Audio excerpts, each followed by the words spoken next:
Buenas alumnos, ¿cómo están? Buenas tardes, profe. Bueno, espero que estén bien. Hoy tenemos un tema nuevo en la clase, que es un tema muy importante y a tener en cuenta en zonas como esta, que es el tema de las cuencas hidrográficas. Bueno, en la clase de hoy vamos a ver qué son estas cuencas hidrográficas, cuántos tipos de cuenca hay y vamos a ver un caso muy especial que es el de la cuenca más grande del mundo, que la tenemos aquí cerquita, que se ubica en el continente americano, más precisamente en Sudamérica, que es la cuenca amazónica. Bueno, ahora vamos a pasar a definir lo que sería una cuenca hidrográfica, pero para esto me gustaría hacer como una pequeña comparación entre dos conceptos. Uno, que suelen confundirlo mucho con el concepto de cuenca hidrográfica, que se refiere al concepto de red de drenaje.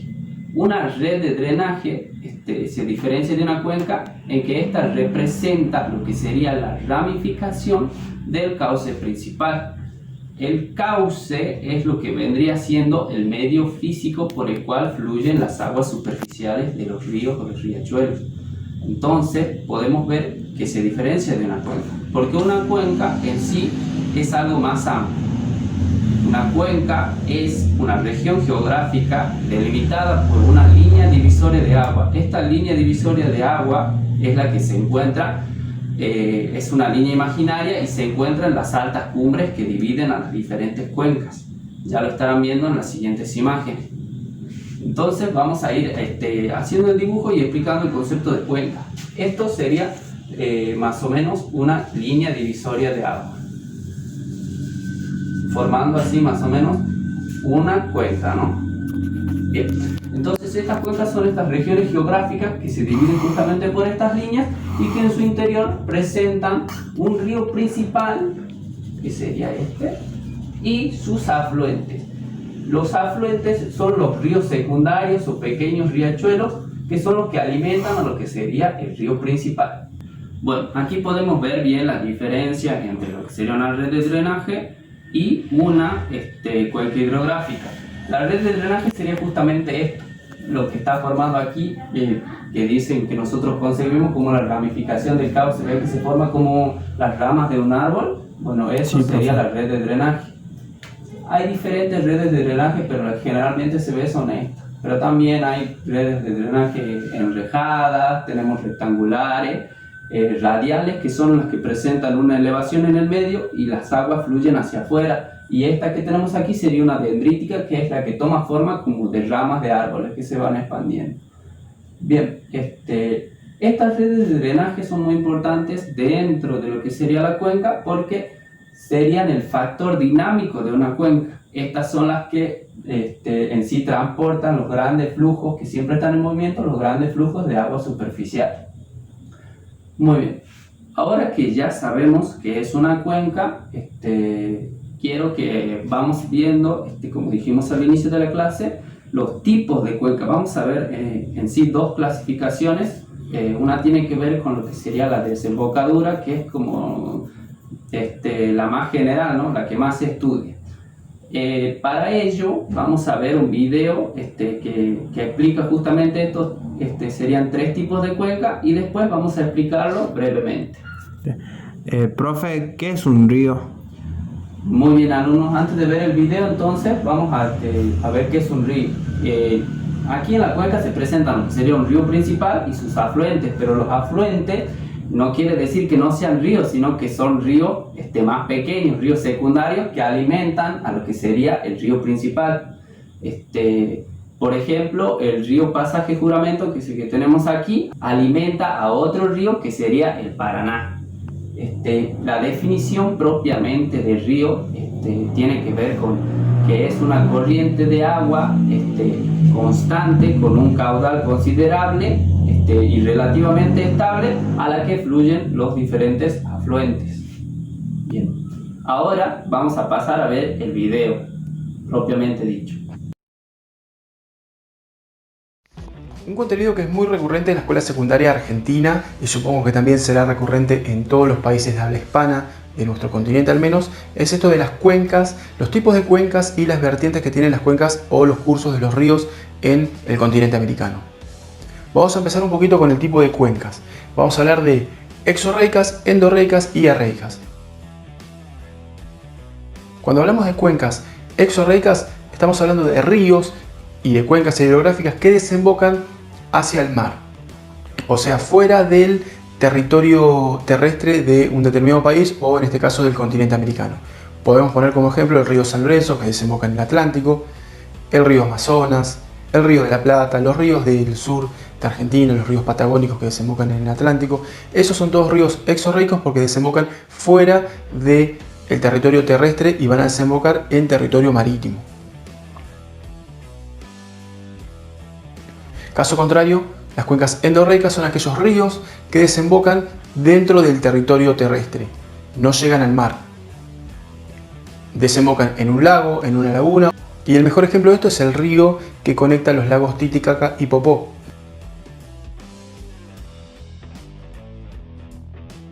Y por último tenemos las cuencas de tipo arreicas. Si tenemos cuencas que desembocan afuera, por decirlo de alguna manera, y otras que desembocan adentro, hay otras que no desembocan directamente. Es un caso que pasa muy pocas veces y se tratan de ríos que son más bien estacionarios, tienen que ver con ríos momentáneos de verano, producto de las lluvias principalmente. Son ríos que el agua se infiltra, se pierde, no llega a desembocar en ningún lado, o bien se estanca y se evapora por efecto del calor.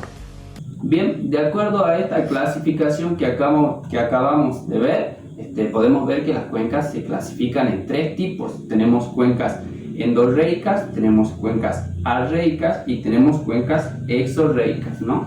Bien, como acabamos de ver en el video, las cuencas endorreicas son aquellas que desembocan, o sus aguas desembocan en lo que sería dentro de los territorios continentales. Estas pueden desembocar en otros ríos o pueden desembocar en lagos o incluso en diques.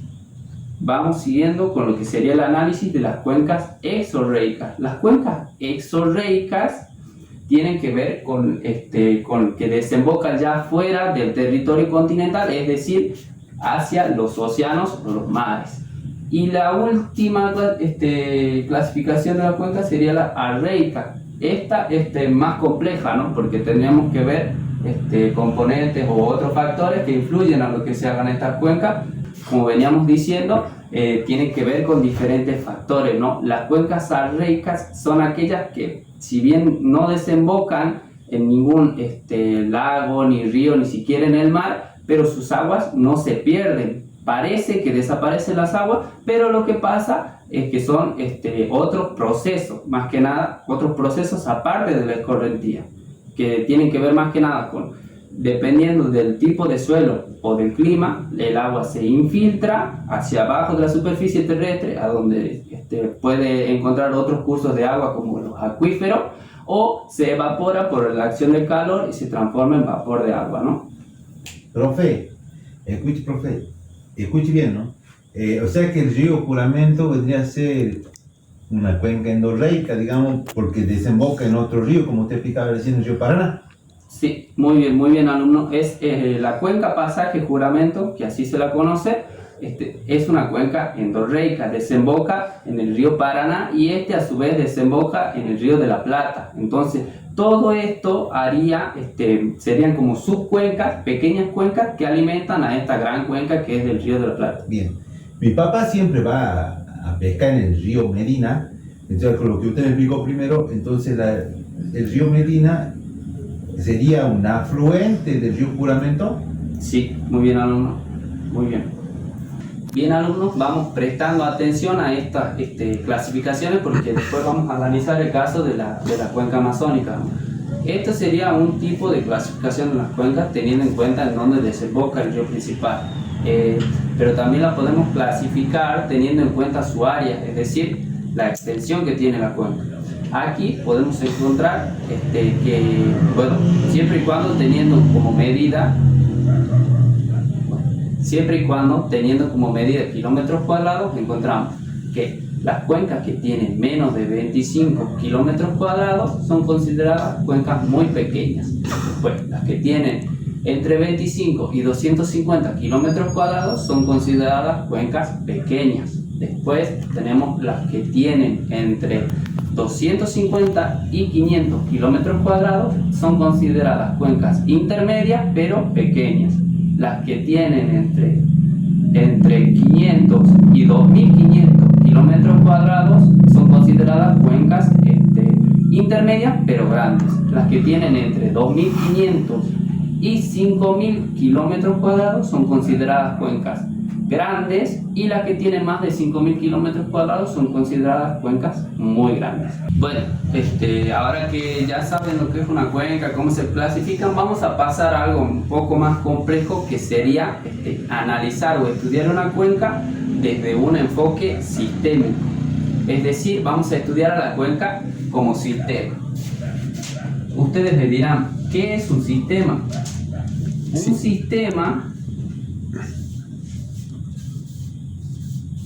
Un sistema tiene que ver con un conjunto, por así decirlo, un conjunto de partes que interactúan y se relacionan entre sí, y cada una de estas partes cumplen una función para lograr un fin determinado o incluso lograr cierto nivel de funcionamiento.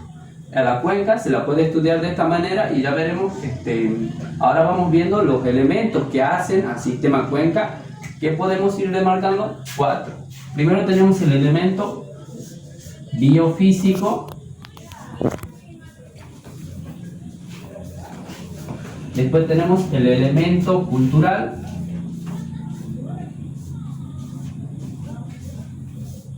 después tenemos el elemento económico, y tenemos el elemento demográfico.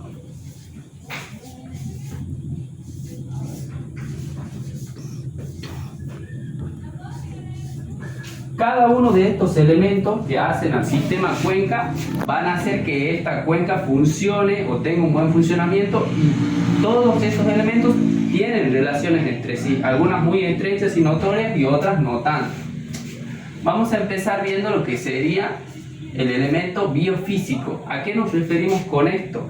El elemento biofísico tiene que ver con todas las condiciones o características que presenta la cuenca, que son propias de la naturaleza, ¿no? Que son más que nada creadas por la naturaleza, sin intervención humana.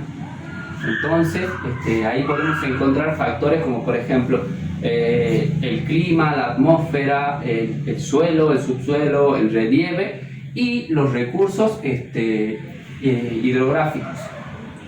Después tenemos lo que sería este elemento demográfico. En el elemento demográfico, lo que más resalta o lo que más se estudia tiene que ver con la población. Aquí se ven la estructura de la población en temas de sexo y en temas de edad, también la cantidad de la población, y bueno, y tenemos ahí un índice que se estudia mucho en geografía, que sería el tema de la población económicamente activa, que se refiere a la población que está en una edad propicia, por así decirlo, para realizar o desempeñarse en alguna labor. A partir de la relación entre estos dos elementos, vamos a ver que surgen los siguientes dos elementos. Bien, ahora vamos a pasar con el análisis de este tercer elemento, que sería el elemento cultural, que deviene de la relación justamente de estos dos elementos, como el demográfico y el biofísico. En la población, en el elemento demográfico veíamos a las poblaciones. En este elemento cultural vemos la influencia de la población sobre este medio biofísico, más que nada en el tema de instaurar en el espacio su cultura, sus valores, sus morales, sus políticas, hasta su tecnología, se podría decir. Y también vemos lo que sería el tema de cómo esto va marcando y le da cierta connotación cultural al mismo espacio, cómo los espacios adquieren la cultura de esa población. Y bueno, por último tenemos este factor económico, que es en el donde vemos las actividades económicas realizadas por las poblaciones anteriormente mencionadas.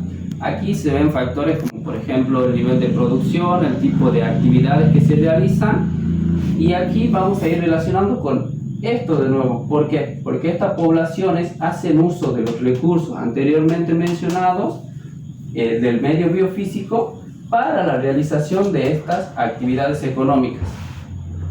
Muy bien, espero que vayan entendiendo cómo se relacionan cada uno de estos elementos que hace la cuenca. ¿Alguno me puede dar un ejemplo así, por ejemplo, de actividades económicas que se relacionen con la cuenca de aquí del pasaje Juramento?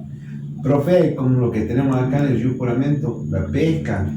Muy bien, alumno, muy bien. La pesca sería más que nada en lo deportivo, pero también tenemos actividades más a gran escala. También a veces pesca comercial, ¿no? Porque hay algunos que van con redes, sacan y venden los pescados. Digamos, pesca ilegal. Bien. Profe, Bien. también puede ser en la producción de energía.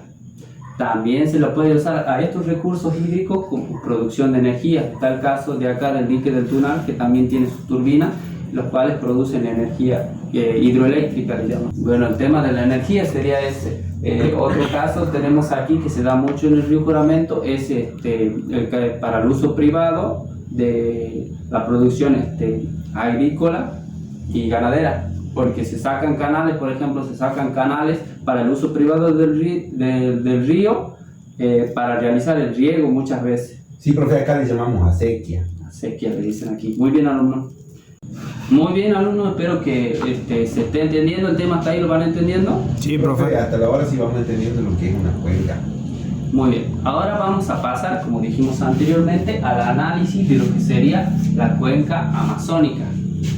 Bien, esta cuenca es la cuenca más grande del mundo, como dijimos anteriormente, y se encuentra en lo que sería el norte de Sudamérica. Abarca muchos países, entre los cuales podemos encontrar a Brasil, tenemos aquí a Brasil, tenemos aquí a Venezuela, la Guyana, Colombia, Ecuador, Perú y Bolivia. Muy bien, esta cuenca tiene una superficie de más de 7 millones de kilómetros cuadrados. Teniendo en cuenta esto, ¿qué tipo de cuenca sería, teniendo en cuenta la extensión? Muy grande. Muy bien, alumno, muy bien. Bueno, el río principal de esta cuenca es el río Amazonas, que tiene sus nacientes en lo que serían las montañas andinas y desemboca, se extiende por 6.750 kilómetros y desemboca en lo que sería el océano Atlántico. Teniendo en cuenta esto, ¿qué tipo de cuenca es? Teniendo en cuenta la desembocadura del río. Exorreica. Muy bien, alumno, muy bien. Bien, esto sería lo que sería la extensión y la superficie y los países que abarca la cuenca. Ahora vamos a pasar con el análisis de, por ejemplo, la flora y la fauna de la cuenca. Bien, como venimos diciendo, esta zona es muy importante por su biodiversidad. Acá tenemos que en cuanto a lo vegetal, posee más de 22.000 especies vegetales. Y en cuanto a la fauna, posee el 10% de las especies catalogadas en el mundo. Bueno, en cuanto a la fauna, los ejemplos más típicos son los que tienen que ver con, por ejemplo, en el río, las pirañas, los bagres, y después tenemos los jaguares y las anacondas. En cuanto a la flora, podríamos nombrar diferentes árboles típicos de lo que sería la selva y todo, pero vamos a centrarnos más en lo que sería el río. Y aquí encontramos especies típicas como el lirio, los nenúfares, y también tenemos otros detalles más largos, pero una especie endémica del río es la Victoria amazónica.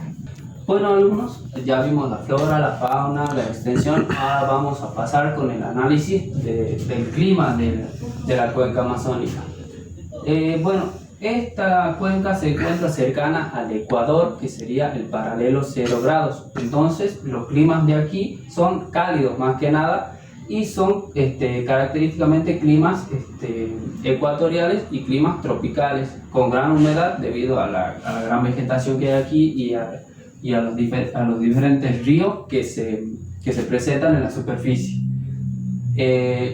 La precipitación tiene diferente variabilidad de acuerdo al territorio, y esto se debe a diferentes factores. Uno de ellos es a la exposición que tienen las estaciones a los vientos alisios, que son los vientos del Pacífico que vienen por acá y transportan, que son vientos húmedos más que nada, o a la cobertura que realizan las montañas andinas de estos vientos alisios. Dependiendo de la fuerza de los vientos alisios, va a tener que ver la precipitación y todo eso.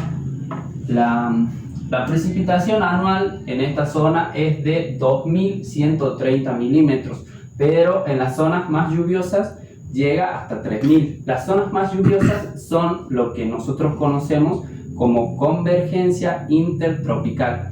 Esto quiere decir que aquí, en esta zona de Colombia, Ecuador y Perú, es donde convergen los vientos alisios provenientes del norte y provenientes del sur. Es por eso que estos vientos, al transportar tanta cantidad de humedad, hacen que esta zona sea muy propicia a la precipitación. Bien, ya vimos la mayoría de las características de la cuenca amazónica, ya sabemos qué son.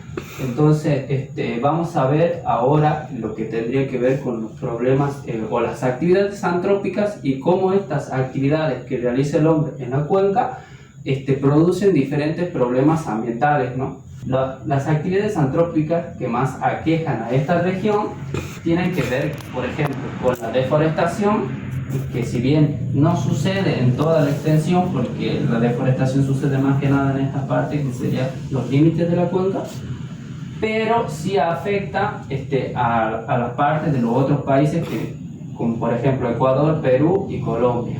Esta deforestación viene acompañada de otras actividades, como por ejemplo el tema del desarrollo de la agricultura y de la ganadería extensiva, lo cual se traduce a los diferentes problemas ambientales que tenemos. Es decir, estas actividades están amenazando a los ecosistemas que se presentan en la cuenca. Para ello, para que no exista esta amenaza, lo primordial sería que existan políticas o normativas y acuerdos entre los países que regulan esta cuenca, que son parte de la OTAC, que vendría a ser la organización del Tratado de la Cuenca Amazónica. Entonces, lo que se requiere serían acciones conjuntas, cooperadas y consensuadas entre los diferentes países, como Venezuela, tenemos a la Guyana, Colombia, Ecuador, Perú y Bolivia y Brasil. Acciones conjuntas entre los países para combatir lo que serían los problemas ambientales que afectan a la cuenca, que ya se están realizando, por ejemplo, con el desarrollo de un proyecto que se denomina el GEF, que apunta justamente a uno de los principales problemas que tienen aquí y que está afectando por la deforestación y por las diferentes actividades que se realizan. Se está afectando mucho el cambio climático en todo lo que sería esta región. Entonces esto apunta a solucionar esos problemas y a que haya un manejo sostenible de los recursos hídricos de la cuenca. Bien, alumnos, vamos a hacer un pequeño repaso de todo lo que tenemos. Repaso de lo que sería la cuenca, que es una región geográfica delimitada por una divisoria de agua, en donde en su interior presenta un río principal y sus diversos afluentes, que es lo que conforma lo que sería las redes de drenaje. Tenemos varias clasificaciones de tipo de cuenca. La más importante es que se clasifican según su desembocadura. Tenemos las cuencas endorreicas, arreicas y las cuencas exorreicas. Después tenemos la cuenca como un sistema, es decir, el enfoque sistémico de la cuenca, en donde estos diferentes elementos demográficos, biofísicos, económicos y culturales hacen al buen funcionamiento de la cuenca. Es decir, que esta cuenca como un sistema sería un sistema de captación de concentración de las aguas superficiales, en donde convergen y se relacionan los recursos naturales y los asentamientos humanos. Eso sería todo lo relativo a la cuenca. Después estudiamos el caso de la cuenca amazónica, que es la cuenca más grande del mundo, y cómo, sus características y cómo se manejan los recursos hídricos de esta cuenca. Ahora, ¿le quedó claro el tema? ¿Hay alguna duda? No, profe, está bien. Se entiende. Muy bien, ahora vamos a pasar con el dictado de unas actividades. Saquen una hoja. Listo. Bien, el punto número 1, ubicar en un mapa político de América la cuenca amazónica. Y el punto número 2 es ilustrar una cuenca e identificar el tipo de cuenca que es, teniendo en cuenta el criterio donde se tiene en cuenta la desembocadura de la cuenca. Un esquema de una cuenca sería este. Ustedes tendrían que hacer un dibujo similar al que tenemos aquí o al que vimos en las imágenes y nombrarme qué tipo de cuenca es. Bueno, eso sería todo, alumnos, y espero que les haya gustado y que hayan entendido, y hasta la próxima clase. Hasta la próxima clase, profe. Por ejemplo,